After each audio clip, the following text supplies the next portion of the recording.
بسم اللہ الرحمن الرحیم۔ السلام علیکم دوستو، آج ہے 29 جنوری 2021۔ آج کی اہم خبریں۔ تائیوان کی آزادی کا مطلب جنگ کے سوا کچھ نہیں، یہ کہنا ہے چین کا۔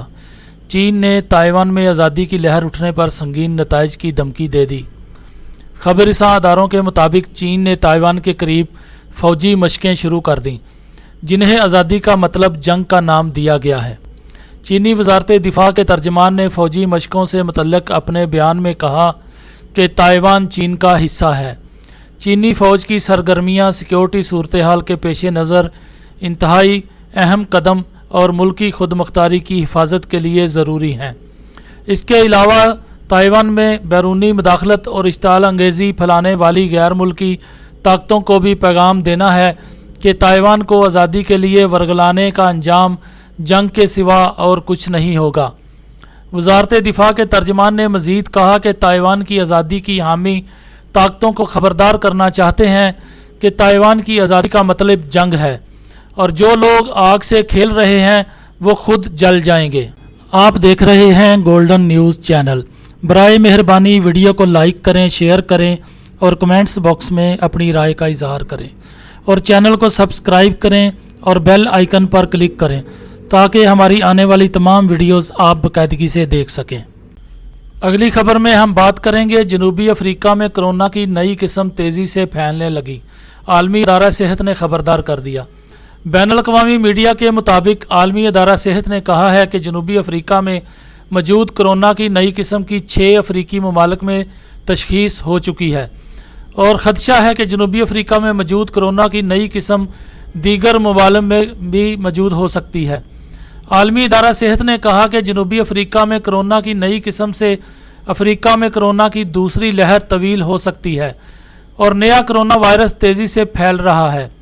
دوسری جانب امریکی ریاست کیرولائنا کے ایک ایسے 2 افراد میں جنوبی افریقہ میں ملنے والے مختلف کرونا وائرس کی تصدیق ہوئی ہے، اور دونوں افراد کی کوئی ٹریول ہسٹری بھی موجود نہیں ہے۔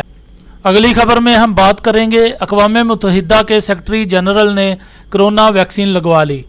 اقوام متحدہ کے سیکرٹری جنرل انتونیو گوترس نے کرونا سے بچاؤ کی ویکسین لگوا لی۔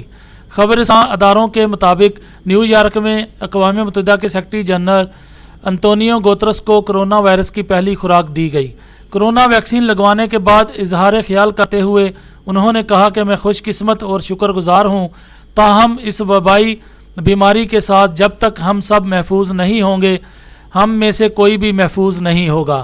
انتونیو گوترس نے لوگوں سے بھی جلد از جلد ویکسین لگوانے کی اپیل کرتے ہوئے ترقی یافتہ اور عالمی معیشتوں پر زور دیا کہ وہ غریب اور متوسط آمدنی والے ممالک میں ویکسین کی منصفانہ فراہمی کے لیے اپنا کردار ادا کریں۔ اگلی خبر میں ہم بات کریں گے پینٹاگون نے اعلان کیا ہے کہ طالبان امریکہ کے ساتھ اپنے وعدوں کو پورا کرنے میں ناکام رہے۔ بین الاقوامی میڈیا کے مطابق افغان امن معاہدہ سے متعلق ترجمان پینٹاگون نے کہا ہے کہ طالبان القاعدہ گروپس سے تعلقات اور پرتشدد کارروائیوں کو روکنے میں ناکام رہے ہیں۔ ترجمان پینٹاگون کے مطابق طالبان امریکہ سے کیے اپنے وعدوں کی تکمیل میں ناکام رہے، اور اسی لیے ہم ابھی بھی معاملے کو مذاکرات سے حل کرنے کے لیے کوشاں ہیں۔ خیال رہے کہ گزشتہ ہفتے امریکی مشیر برائے قومی سلامتی جیک سلیوان نے افغان ہم منصب حمداللہ محب سے ٹیلی فونک رابطہ کیا تھا، جس میں امریکی مشیر کا کہنا تھا کہ افغان امن معاہدے پر نظر ثانی کریں گے، اور جو بائیڈن انتظامیہ افغان طالبان سے کیے گئے معاہدہ کا جائزہ لے گے۔ اگلی خبر میں ہم بات کریں گے ایران نے اعلان کیا ہے کہ اسرائیل نے حملہ کیا تو تل ابیب اور حیفا کو ملبے کا ڈھیر بنا دیں گے۔ ایرانی سپاہ پاسداران انقلاب نے دھمکی دی ہے کہ اگر اسرائیل نے حملہ کیا تو اس کے شہروں تل ابیب اور حیفا کو تباہ کر دیا جائے گا۔ پاسداران انقلاب کے کمانڈر بریگیڈیئر جنرل ابو الفضل شکارچی نے کہا کہ اسرائیل نے ایران کے خلاف معمولی سی غلطی بھی کی تو ہم ان تمام میزائل اڈوں کو نشانہ بنائیں گے جنہیں ایران پر حملوں کے لیے استعمال کیا جائے گا۔ اسرائیل کو ایران کی فوجی صلاحیتوں کا کوئی اندازہ نہیں ہے۔ خطے میں اب اس سرطانی پھوڑے کا خاتمہ ہونا چاہیے۔ کیونکہ اس نے مسلمانوں کو بہت زیادہ نقصان پہنچایا ہے۔ ادھر صدر حسن روحانی کے چیف آف اسٹاف محمود وائزی نے کہا ہے کہ اسرائیل کے پاس ایران پر حملے کا کوئی منصوبہ ہے نہ صلاحیت ہے۔ اسرائیل کی جانب سے حملے کی دھمکی کے جواب میں انہوں نے کہا کہ یہ ایک نفسیاتی جنگ ہے جس میں اسرائیل کے پاس دھمکیوں کے سوا کچھ نہیں ہے۔ اور آخر میں ہم بات کریں گے دلچسپ اور عجیب و غریب کی۔ کرونا سے انتقال کر جانے والی خاتون کی 10 دن بعد گھر واپسی۔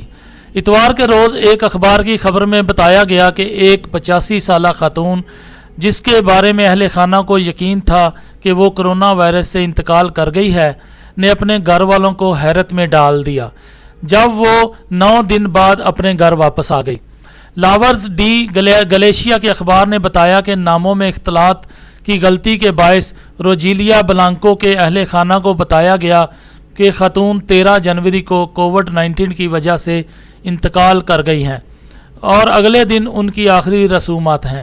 کرونا وائرس پروٹوکول کی وجہ سے اہل خانہ شرکت کرنے سے قاصر تھے اور یہی سمجھ رہے تھے کہ خاتون کی تدفین ہو چکی ہے، لیکن اس وقت ان کی حیرت انگیز خوشی کی کوئی انتہا نہیں تھی کہ جب روجیلیا اپنی مبینہ تدفین کے 10 دن بعد گھر واپس آ گئیں۔ دوستو، آپ دیکھ رہے ہیں گولڈن نیوز چینل۔ برائے مہربانی ویڈیو کو لائک کریں، شیئر کریں اور کمنٹس باکس میں اپنی رائے کا اظہار کریں۔